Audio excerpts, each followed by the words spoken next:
In a world full of boring stories, bad videos, and marketing misinformation, one very tall man with a weird last name will use his microphone. Is this thing on? Use his video marketing knowledge. It's the red button, right? And use his friends. Please be on the show. To change that. You are listening to the Garlic Marketing Show with Ian. What? No, that's how you pronounce it. Well, if you say so, your host, Ian Garlic.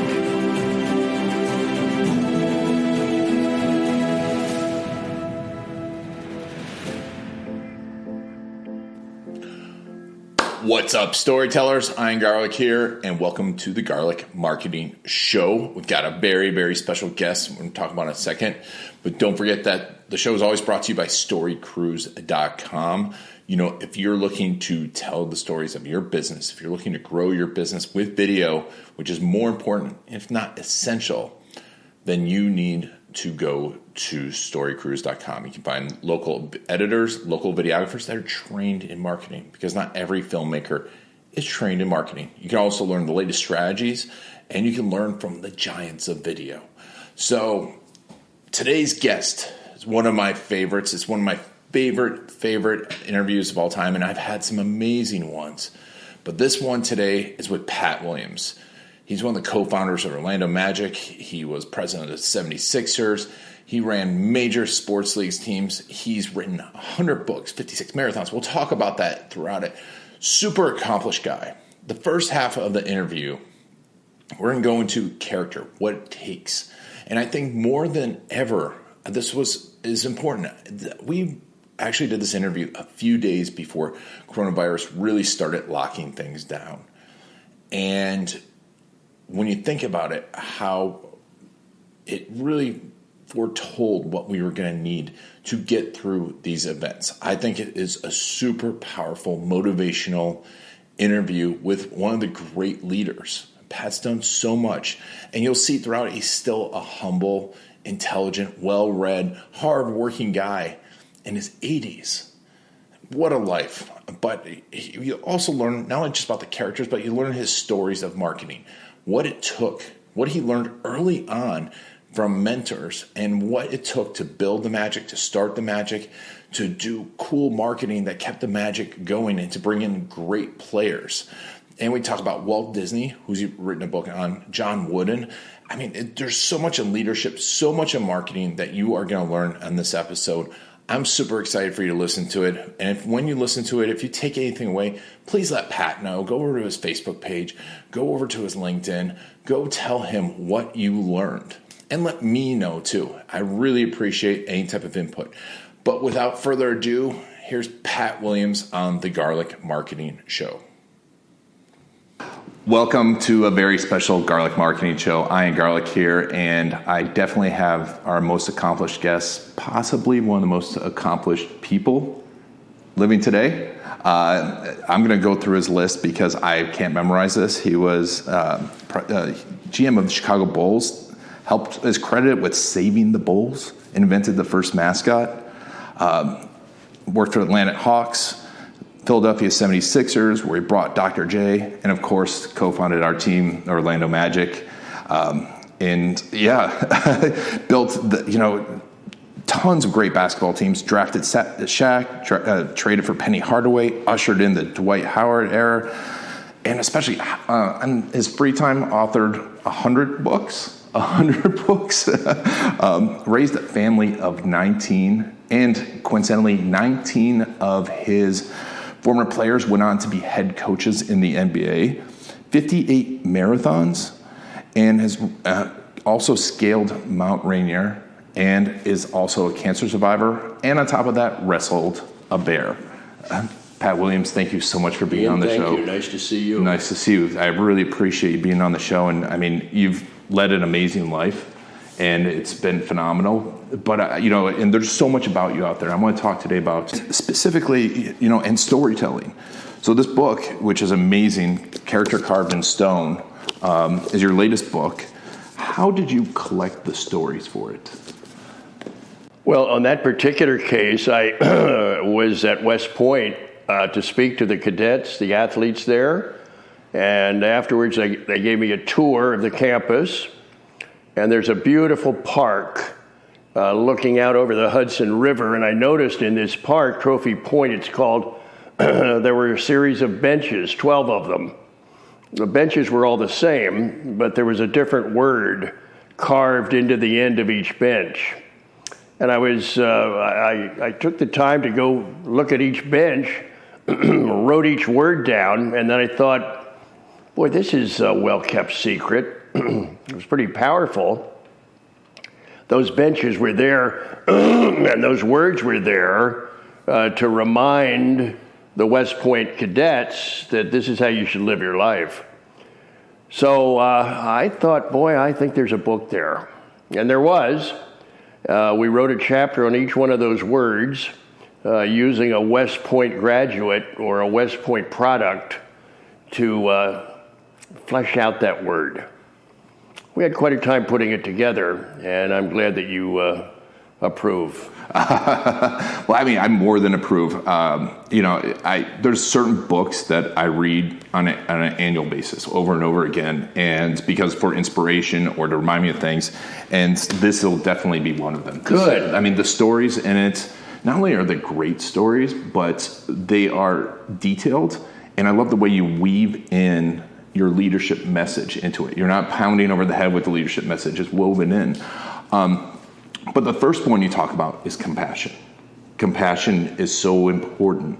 But most people don't think of military and don't think of sports as being a place for compassion.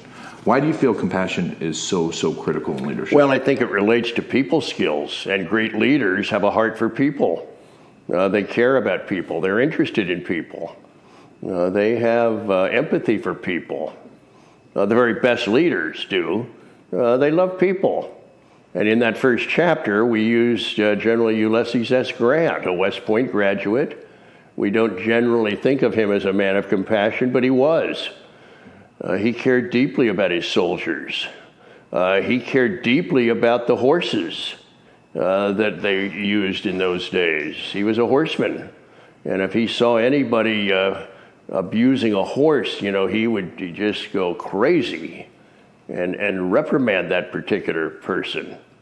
And of course, at the end of the war, when the time came for Robert E. Lee to surrender, Grant treated him with compassion as a fellow American, a fellow citizen, and made it easy on his soldiers, the Southern soldiers, to keep their horses, go back to their farms, and just live their life. He didn't want to punish them. The war was over, and he had compassion and wanted the states to be reunited again. So Grant was a key person in that regard.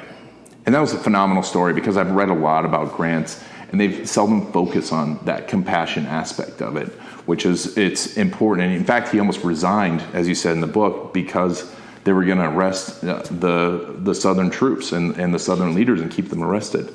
That was a phenomenal story. I mean, in this book, you have the story of Schwarzkopf is amazing. I never knew that story of him saving his troops. The other stories of Michael Collins, that's a phenomenal story. In fact, there's a great story about the founder of West Point and him asking for the dismissal. He had to dismiss Edgar Allan Poe, which I never knew either. And today actually is the anniversary of when he would have been dismissed, according to the book, which was really neat. But of all those stories, which one sunk home with you the most? Well, I'm not sure that I could single them out. It's kind of like, who's your favorite child? Or I get asked frequently, what's the favorite book that you've written? Well, when I was writing each book, that was the favorite book.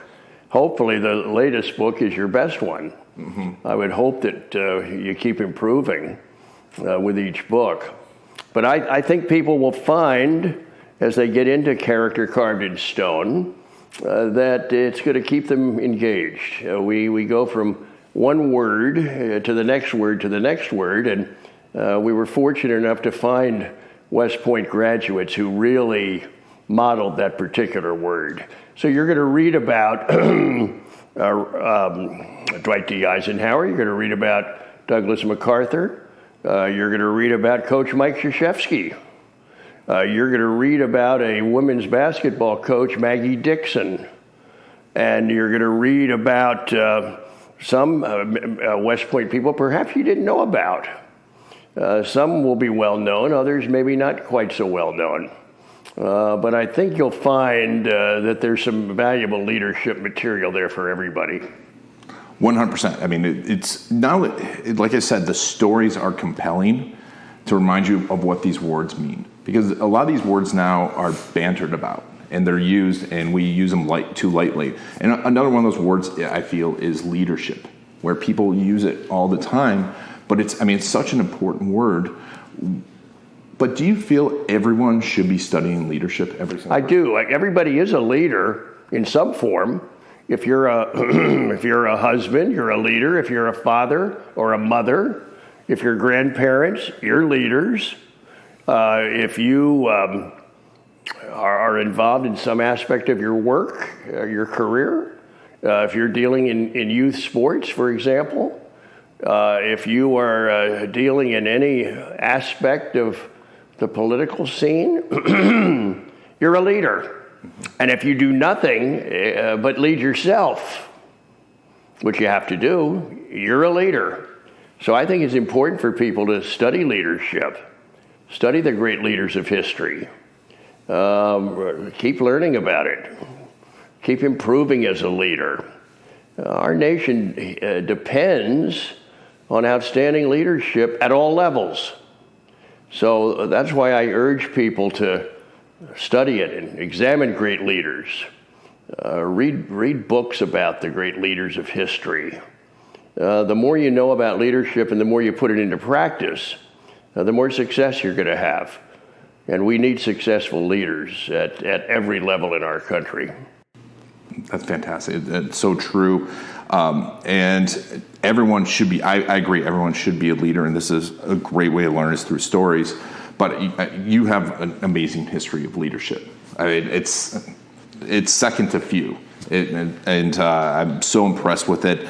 But one of the things that, you actually were in an interview with one of my friends, Dean, a few years ago, and you talked about finding your passion and how you've had this much energy to be a good leader. And you said you were a talent for leadership, but also a talent for administration. And it's where those talent and opportunity came together that really made you successful. But in really looking at your history, especially your first mentor, well, I think one of your first mentors, Bill Beck, I saw also a history of marketing and promotion. How do you feel marketing and promotion are important to a leader? Well, if you don't promote, I learned a terrible thing happens, nothing. And I was fascinated by Bill Beck, the great baseball promoter. I was fortunate enough to meet him when I was very young. And he somehow or other took a liking to me and was very generous with his time.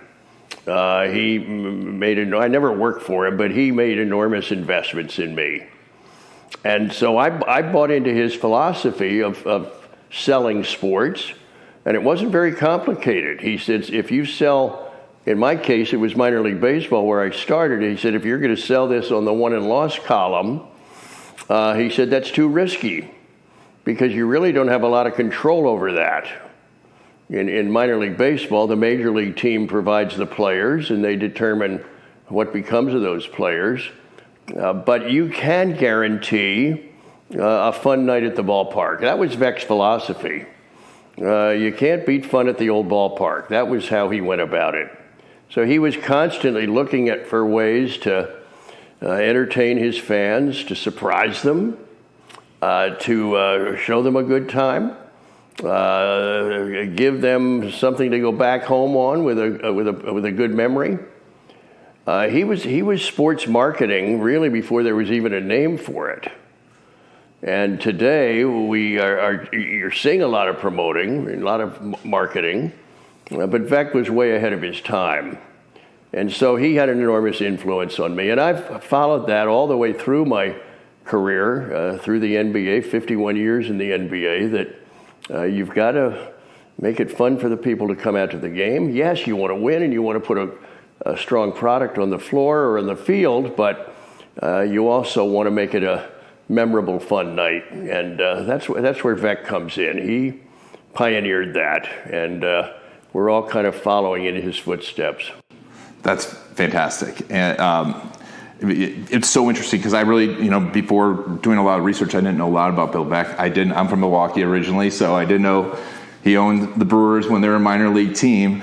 But you've written also some other amazing books. To my idols, to John Wooden and Walt Disney, phenomenal books on both of them. But one of I see as Walt Disney's strengths, and I was lucky enough to be in an interview with Bob Gurr, and he talked about how Walt was able to convince everyone that they could do whatever, especially his team. How important was that marketing to get players and to marketing to keep the players there and keep the players excited? Because you brought Shaq and Penny and Dwight and Dr. J and these amazing players. I mean, it's not just about, you have to be marketing to them, right? Well, Ian, let's go back. You started first talking about Walt Disney. Let's talk about Walt for a minute. Yeah. I moved here to Orlando. Well, it's 34 years ago now, and I became Disneyized, which can happen. And I became particularly fascinated with Walt Disney himself. He had passed away at that point, but I kept running into senior Disney executives here in Orlando who had worked with him back in California, and I always wanted to pick their brains, to learn more about Walt. So I became intrigued with the man. We ended up writing, 3 books about him. Mm-hmm. But Walt was a visionary. Mm-hmm. He had the ability to see way, way down the road. He saw things that the rest of us didn't see. Great leaders are visionaries, first of all. And he had a vision for full-length animated features. He had a vision for what television could do. He had a vision about a theme park where a family could go. People thought he was crazy. People closest to him thought he was going to bankrupt the company. But Walt had this ability to see what the public would pay for. Brilliant in that regard. He also, as you mentioned, had the ability to see people's talent and where they would best fit. And there might be a guy over here in animation, and he would suddenly say, "I want you over here in building this theme park." And the guy would say, "No, wait a minute, I'm an animator." But years later, that fellow would say, "Walt saw something in me that I didn't see." That's another great mark of leadership, studying your people and knowing their talents and where they best fit in. Walt was many things to many people, and today we see his company that he founded just thriving around the world. Walt probably wouldn't be surprised. He probably envisioned that whole thing. If we could talk to him today, he probably saw it all. So, and he knew how to sell that product. Mm-hmm. And the point I made was he had these marvelous ideas, but he also knew what the public would pay for. It's great to have ideas, but if the public has no interest in it, well, you're going to go bankrupt. But Walt knew what they would pay for. That's another great mark of marketing. John Wooden, you mentioned. I have written 4 books about Coach Wooden. I felt very honored that he allowed me into his life. This was late in his life. He lived till 99. But I was able to spend time with him, and he was always very generous with his time, always very gracious, always very accommodating. This is the greatest coach in the history of sports. But yet there was something about the man that just attracted people. He was very low-key. He was not a dynamic person in that regard. He was soft-spoken, but people flocked to him to absorb his wisdom. And that's what he had. It's a rare quality. But when you find a man or a woman who has wisdom, you'll notice that people flock to that person, wanting to absorb that wisdom. And Coach Wooden, above all, was loaded with wisdom that he enjoyed sharing with people. I think he genuinely enjoyed investing in other people. And he didn't even have to know the person. You know, an unknown high school coach wanted to come and visit with him. He'd welcome him to his condo and spent as much time with him as that coach wanted. It's quite fascinating. So much to learn from those kinds of people. I've written a book about Coach Vince Lombardi. Wrote a book about Coach Bear Bryant, Coach Bobby Bowden. So much to learn from these remarkable people. We wrote a book about Abraham Lincoln, co-wrote a book about Lincoln some years back. So I think the more we study those kind of people and learn from them, the more we can take from them and apply to our own lives. Not that we're going to imitate people, but if you can take the best qualities from people that you admire greatly, you're going to be ahead of the game. That's great advice. And there's so many amazing people that you've written about. And bring it back to John Wooden, and one of the things I always get from him and I always talk about is fundamentals. And fundamentals of life, but also, because I look at marketing, and the reason I'm passionate is I believe the only way we're going to change anything, change worlds, change minds, is through marketing. We have to show the value of it. And coming back to marketing fundamentals, Bill Beck talked about shaking the hands of the people. And you did the same thing. You were out pretty much every game, right? As people walked in. Well, I took from Bill many things. First of all, he was a reader.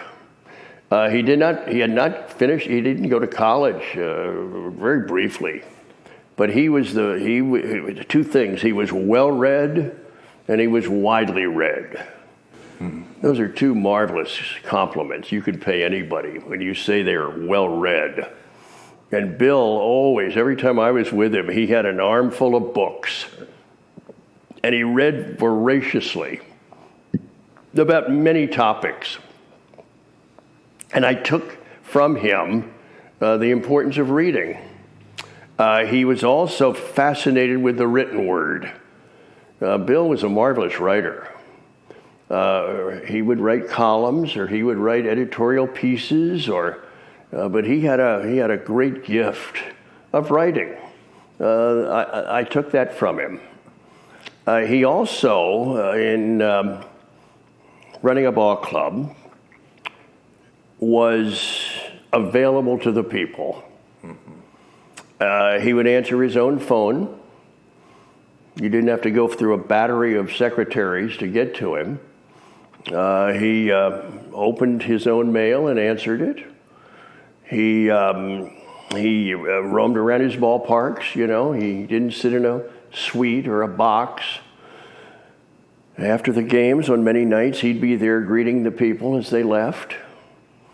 And that led to another great quality that impacted me, the importance of speaking in public. Bill thought if I could just get to people at their organizations and address them and talk baseball or whatever the topic was, that they're going to end up perhaps at my ballpark. So I bought into that early, the importance of developing the ability to speak publicly. Bill was a very entertaining speaker. People loved to go and hear him. That became something that became a huge part of my life and my career. So many things that we can take when we begin to really study people. Not that we're to be somebody we aren't, but I took those attributes, being visible and available, and being a reader, being a writer. Bill also never cursed. He talked about that. He said there's always a more intelligent word to use than some four-letter word. And he was not profane. Now, this was a guy immersed in the life of baseball where language can get a little bit salty, quite salty. But I saw that in him, and that became something I wanted to emulate as well. So I guess what I'm saying is it's important to have heroes in your life. Not that they're perfect, not that they can't stumble and fall. They can. But we need people to look up to and admire. And I've got numbers of life heroes.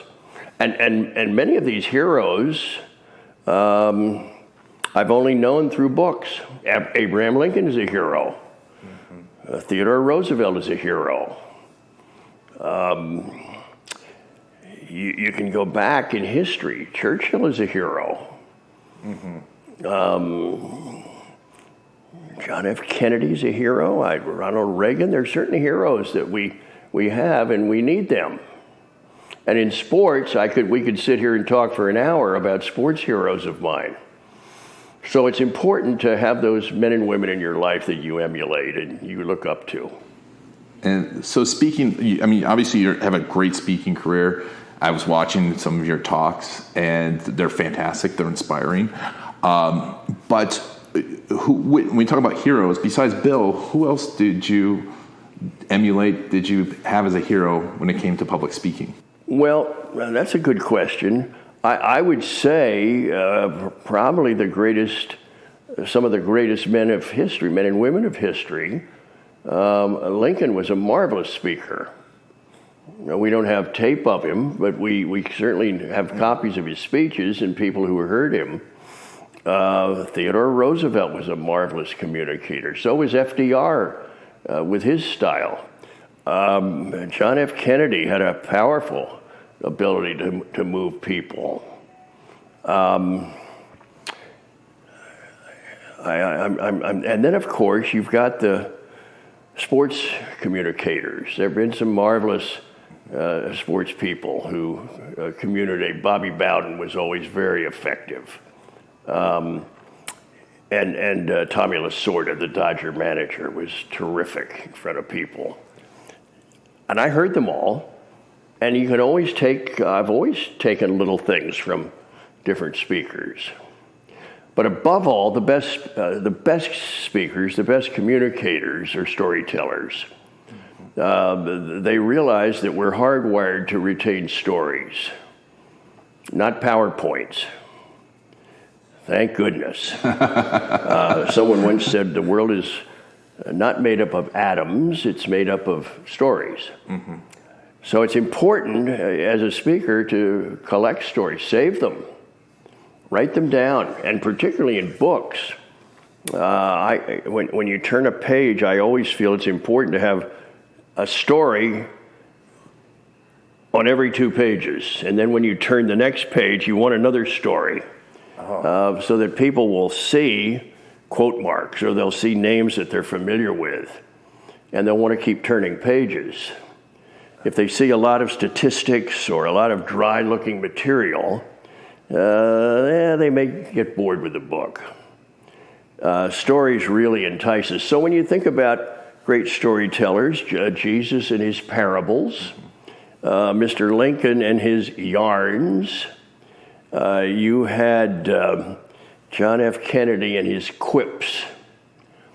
And then, of course, the great communicator, Ronald Reagan, had probably a combination of all of it. He had been a movie actor, and he had been out on the speaking circuit for years, and he was the great communicator, and he knew how to hold an audience, and he knew how to entertain them, and how to make them laugh, and how to make them cry, and he had a great touch for that. So I think it's important for business people in all walks of life to really work at your speaking skills. It's important to do that. And whether you're running a company or whether you're running a Rotary Club or whatever, the most offensive thing you can do is bore people. That's a cardinal sin. Yeah.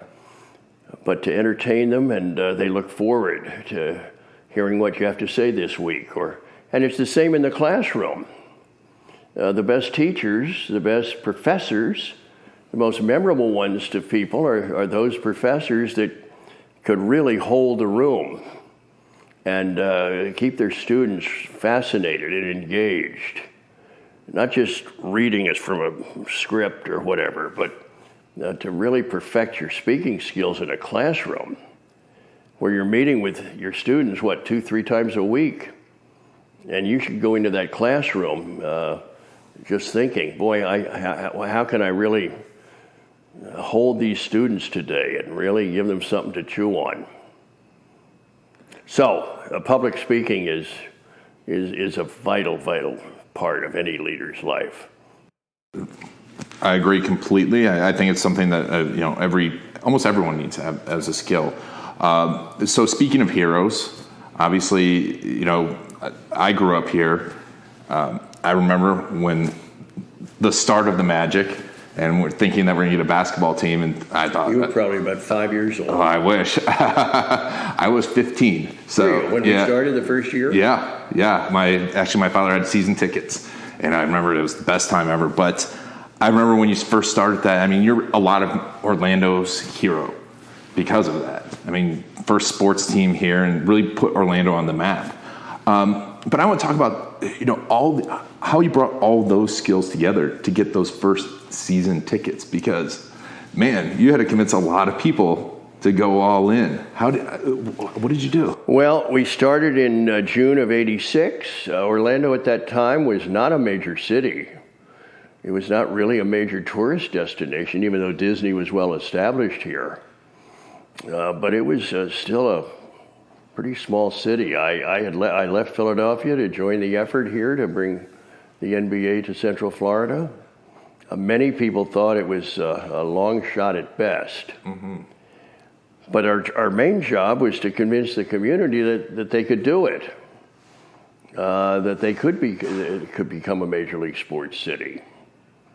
So the only way we knew to show that to the league was to ask for $100 deposits on season tickets to a team that did not exist, where there was no arena at that point to play in, and there was no history of Major League Sports here at all. That's what we were facing. But the community rallied to the cause. And we ended up very quickly, through June, July, August, really about 3 months we had before going to the owners' meetings in September to pitch our case to the owners. And we were able to say we've got deposits on 14,000 season tickets, which was an eye-opener to the league and to those other owners, because those numbers were, they just weren't happening in the NBA at that point. So we got their attention, and then the league began to mull over these 4 different cities that wanted to come in: Miami, Orlando, Charlotte, and Minnesota. And eventually, the thinking was, let's take all 4 of them, which really kind of shocked people. I don't think anybody was fully expecting that they would take on 4 new teams, and that's how we got our team. Yeah. Miami and Charlotte came in 1988, and I was disappointed. I wanted to be in that first round, but then we came in with Minnesota in '89, and that turned out to be a real break for us. It gave us time to build the building properly. And it gave us time to put a staff together well. And it gave us time to do the necessary scouting. As you began to study the expansion draft and our first college draft, and you gave us a little more time to do things thoroughly. So that's how it all started, and here we are. I mean, we're 30 some years into it now, And the Magic have become a huge part of Central Florida. They're here to stay, and we've had some ups, we've had some down periods, but by and large, our fan base remains very loyal, very much involved. They care deeply about the team, and it's been a wonderful marriage. And so speaking of 30 years ago, so this past Valentine's Day was 30 years since number 12 from the Chicago Bulls walked out in the court when Jordan's jersey disappeared. Somebody stole his jersey. Yeah, I remember I was at that game and seeing, because I was all excited. At that point, Michael Jordan, while he was a big player, hadn't won any championships. It was a different team. I mean, it was the same team, but it wasn't the Bulls that we came to know. But it was a big deal, and the Magic won, which was fantastic. But what was that moment like? I mean, because he was arguably the biggest star in the NBA, and you have this, and you're a new team, and his jersey. Well, we won some. Well, first of all, I was embarrassed. Yeah. As a new team, that there was a security failure somewhere, and the greatest player in the world had his jersey stolen in our building. It was. I didn't feel good about it. That something had happened here under our watch. But that first year, we had some memorable moments. We didn't win a whole lot of games, but we upset the Lakers one night, and we knocked off the Bulls one night. Yeah. In the first preseason game, we beat the world champion Pistons. So there were definitely some highlights in that first year that our fans, to this day, still remember. Eventually, we began to add different pieces, and then the Shaq draft of '92 and the Penny Hardaway acquisition in '93 were the two big breaks we got. And suddenly we were a contender. And we got to the finals in '95, which was a huge accomplishment. And we thought we were in for a long ride, but Shaq departed to L.A. Penny Hardaway had knee surgery on both knees over time, and he never was able to live to his full potential. But that's life in pro sports. It's a fragile business. You never know from day to day, what's going to play out. But that's where Beck comes in. Every time you come, it should be a fun night, win or lose, and you hope you have a win. But you must make it an entertaining time for people.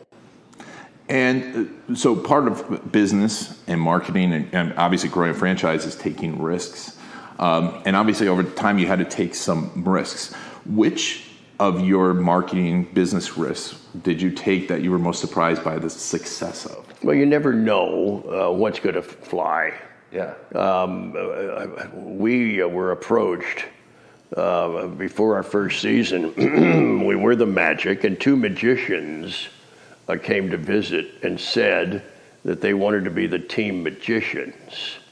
Well, we didn't know what that meant.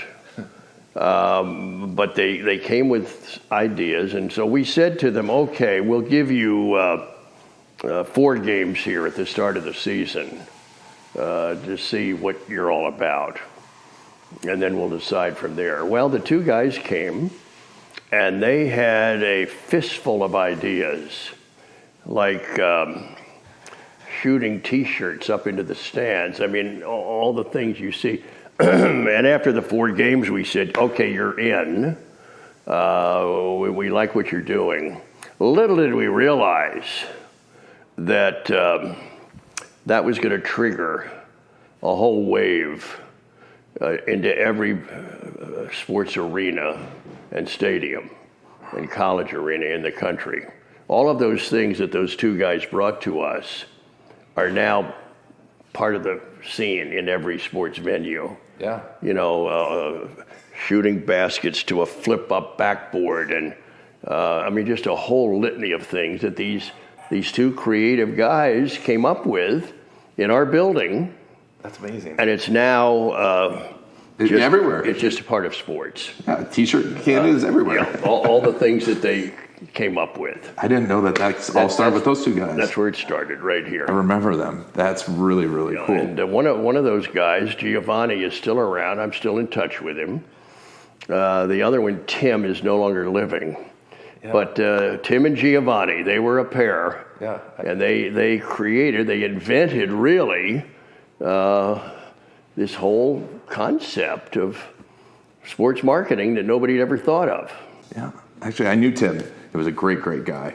He was a fantastic guy. I didn't know he invented all that. He never even talked about that. Yeah, these two, the two of them together, they were partners, magician partners, but they invented a whole new way of presenting sports.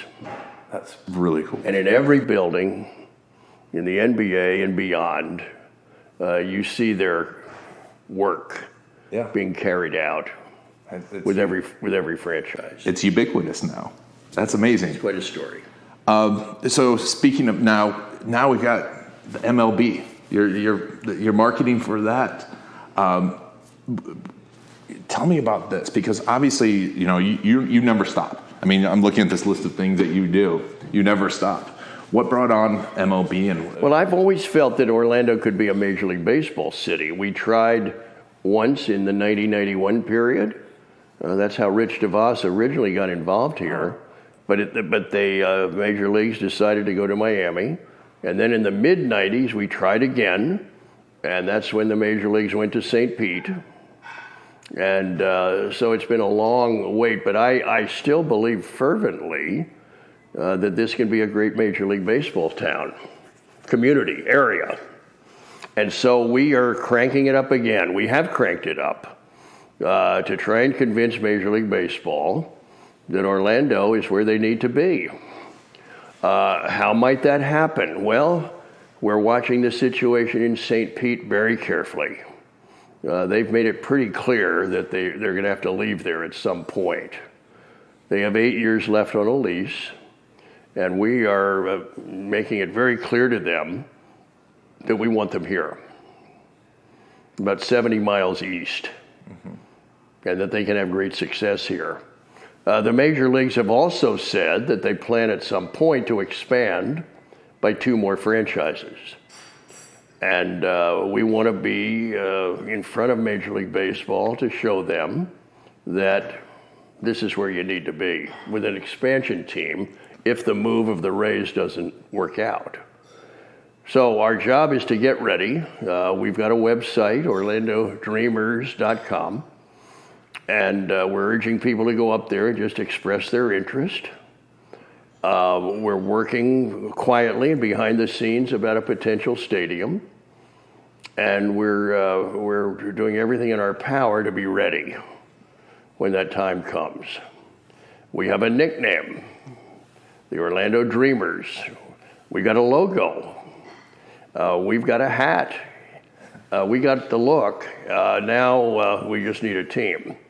So I retired from the Magic in May of this past year, and the mission was to get ready to head this effort to try and bring Major League Baseball here.